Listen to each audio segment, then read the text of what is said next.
Hello everyone, welcome to daily GK practice. आज वैदिक सभ्यता से रिलेटेड टॉप 50 एमसीक्यूज का प्रैक्टिस करेंगे, तो शुरू से अंत तक इस वीडियो को ज़रूर देखिएगा और साथ में प्रैक्टिस कीजिएगा। अगर ये वीडियो आपको अच्छा लगे तो लाइक, शेयर और कमेंट करके हमें ज़रूर बताइएगा। और अगर आपने अभी तक इस चैनल को सब्सक्राइब नहीं किया है तो प्लीज़ सब्सक्राइब कर लीजिए। तो चलिए शुरू करते हैं। पहला क्वेश्चन, पूर्व वैदिक या ऋग्वैदिक का काल किसे माना जाता है?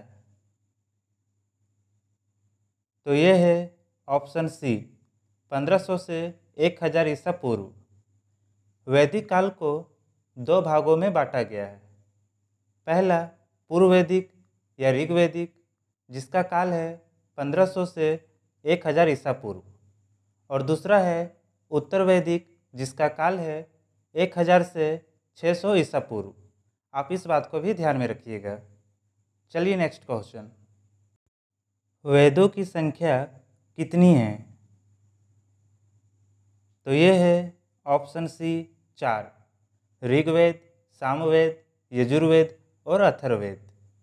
चलिए नेक्स्ट क्वेश्चन, सबसे प्राचीन वेद कौन सा है? तो ये है ऑप्शन ए, ऋग्वेद। ऋग्वेद में 10 मंडल है और 1028 सूक्त है। आप इस बात को भी ध्यान में रखिएगा।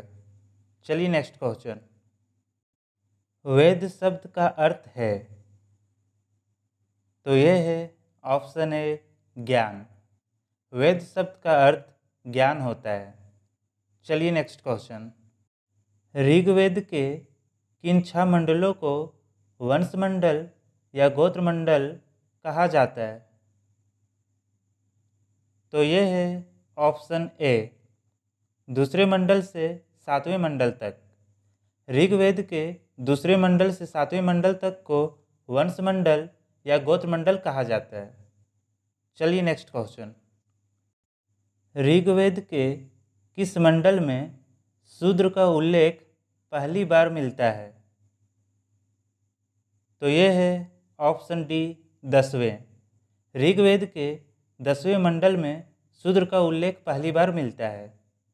नेक्स्ट क्वेश्चन, आर्य शब्द का शाब्दिक अर्थ है? तो ये है ऑप्शन बी, श्रेष्ठ या कुलीन।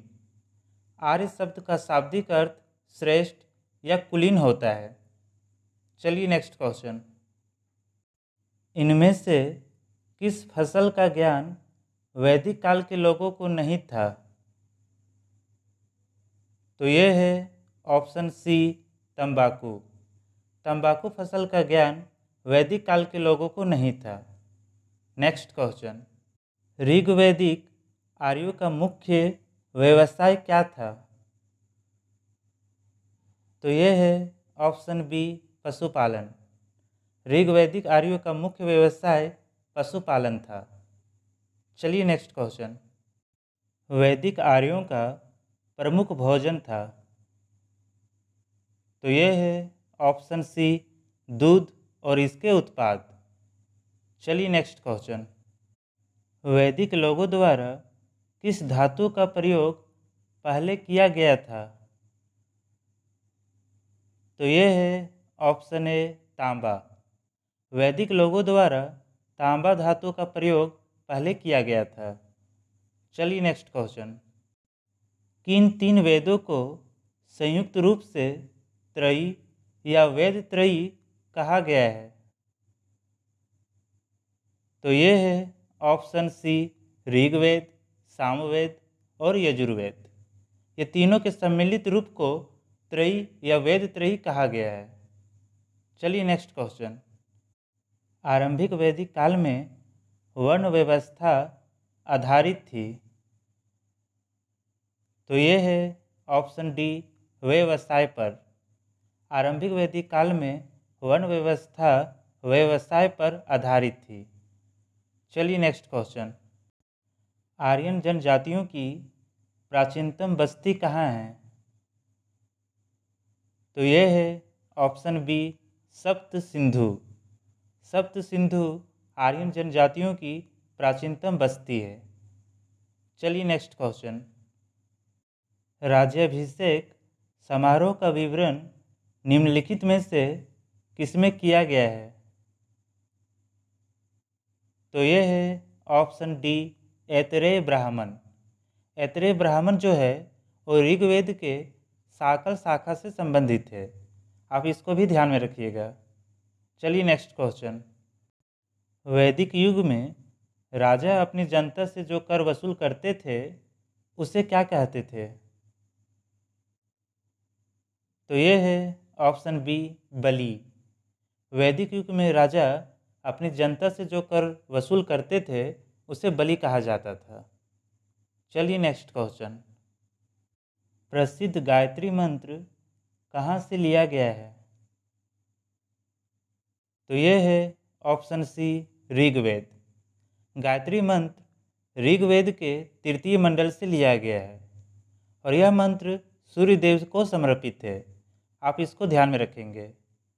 चलिए नेक्स्ट क्वेश्चन। ऋग्वेद में सबसे प्रमुख देवता कौन है? तो ये है ऑप्शन ए, इंद्र। ऋग्वेद में सबसे प्रमुख देवता इंद्र है। Next question. उपनिषद पुस्तकें हैं? ऑप्शन डी, दर्शन पर। उपनिषद पुस्तकें दर्शन पर आधारित है। चलिए नेक्स्ट क्वेश्चन।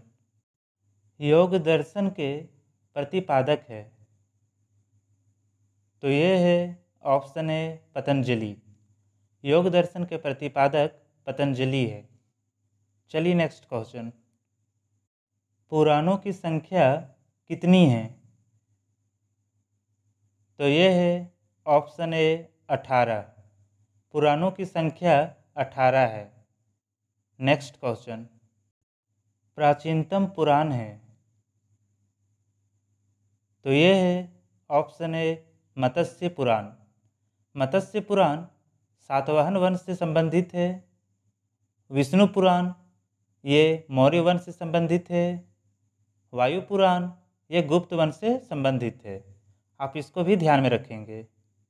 चलिए नेक्स्ट क्वेश्चन। ऋग्वेद में सबसे पवित्र नदी किसे माना गया है? तो ये है ऑप्शन बी, सरस्वती। सरस्वती को ऋग्वेद में सबसे पवित्र नदी माना गया है। चलिए नेक्स्ट क्वेश्चन। कौन सा वेद गद्य और पद्य दोनों में है? तो ये है ऑप्शन सी, यजुर्वेद। यजुर्वेद गद्य और पद्य दोनों में है। चलिए नेक्स्ट क्वेश्चन। भारतीय प्रतीक पर उत्कीर्ण सत्यमेव जयते लिया गया है? तो ये है ऑप्शन डी, मुंडकोपनिषद से। भारतीय प्रतीक पर जो उत्कीर्ण सत्यमेव जयते है उसे मुंडकोपनिषद से लिया गया है। चलिए नेक्स्ट क्वेश्चन। वैदिक काल में 8 प्रकार के विवाह प्रचलित थे। इनमें से कौन प्रेम विवाह था? तो ये है ऑप्शन बी, गंधर्व विवाह। Next question. ऋग्वेद का कौन सा मंडल पूर्णतः सोम को समर्पित है? तो ये है ऑप्शन सी, 9वां मंडल। ऋग्वेद का 9वां मंडल सोम को समर्पित है। चलिए नेक्स्ट क्वेश्चन। ऋग्वेद की मूल लिपि थी? तो ये है ऑप्शन डी, ब्राह्मी। ऋग्वेद की मूल लिपि ब्राह्मी थी। चलिए नेक्स्ट क्वेश्चन। विष्णु का प्राचीनतम उल्लेख कहाँ मिलता है? तो ये है ऑप्शन ए, ऋग्वेद। विष्णु का प्राचीनतम उल्लेख ऋग्वेद में मिलता है। Next question. वैदिक युग में प्रचलित लोकप्रिय शासन प्रणाली थी? तो ये है ऑप्शन डी, वंश परंपरागत राजतंत्र। ये जो है वो वैदिक युग में प्रचलित लोकप्रिय शासन प्रणाली थी। चलिए नेक्स्ट क्वेश्चन। सर्वप्रथम स्तूप शब्द कहाँ मिलता है? तो ये है ऑप्शन है ऋग्वेद। सर्वप्रथम स्तुप शब्द ऋग्वेद में मिलता है। चलिए नेक्स्ट क्वेश्चन। ऋग्वैदिक काल में निष्क किस अंग का आभूषण था? तो ये है ऑप्शन बी गला का। ऋग्वैदिक काल में निष्क गला का आभूषण था। चलिए नेक्स्ट क्वेश्चन। किस वेद में सभा और समिति को प्रजापति की दो पुत्रियां कहा गया है? तो ये है ऑप्शन डी अथर्ववेद। अथर्ववेद में सभा और समिति को प्रजापति की दो पुत्रियां कहा गया है। चलिए नेक्स्ट क्वेश्चन। ऋग्वेद में अघन्या का प्रयोग हुआ है। तो ये है ऑप्शन बी गाय के लिए। ऋग्वेद में अघन्या का प्रयोग गाय के लिए हुआ है। चलिए नेक्स्ट क्वेश्चन। उपनिषदों को क्या कहा जाता है? तो ये है ऑप्शन ए वेदांत। उपनिषदों को वेदांत कहा जाता है। चलिए नेक्स्ट क्वेश्चन। निम्नलिखित में से कौन सबसे प्राचीन वाद्य यंत्र है? तो ये है ऑप्शन डी वीणा।